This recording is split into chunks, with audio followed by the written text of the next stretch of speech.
Oke teman-teman, kali ini saya akan membacakan cerita tentang puncak tanpa jalan pulang yang saya ambil dari cerita nyata. Oke, langsung saja kita bacakan.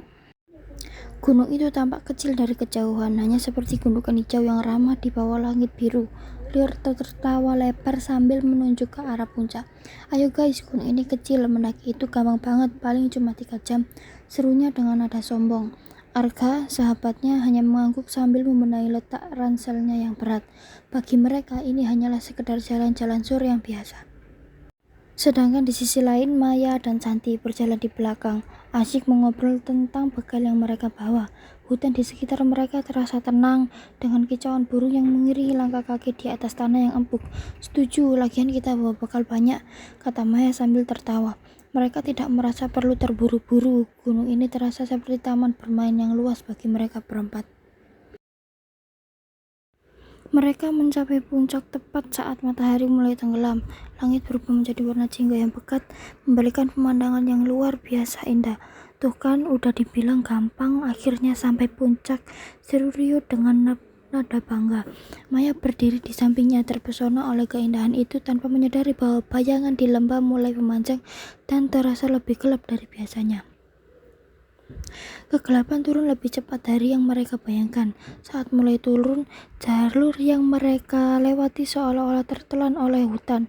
Rio menyalakan lampu ponselnya, mencoba mencari tanda pendakian yang tadi terlihat jelas. "Tenang aja, gue inget kok jalurnya. Kayaknya kita kelewat dikit tadi," gumamnya. Namun suara terdengar sedikit gemetar.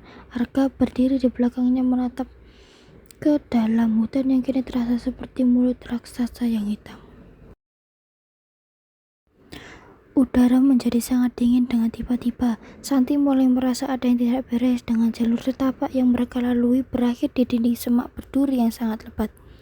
"Rio, jalurnya beda banget sama tadi.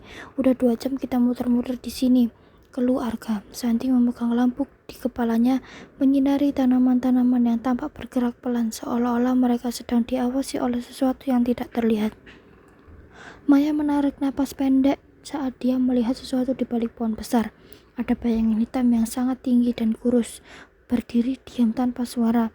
"Suara apa itu tadi?" bisiknya ketakutan. Santi mendekat ke arah Maya, mencoba memberikan kekuatan, namun hatinya sendiri berdegup kencang. Pohon-pohon di sekitar mereka kini tampak memiliki bentuk yang aneh, seolah-olah memiliki tangan yang siap menangkap siapa saja yang lewat. Rio mulai panik, dia berlari kecil ke sana kemari mencari tanda yang tak kunjung ditemukan.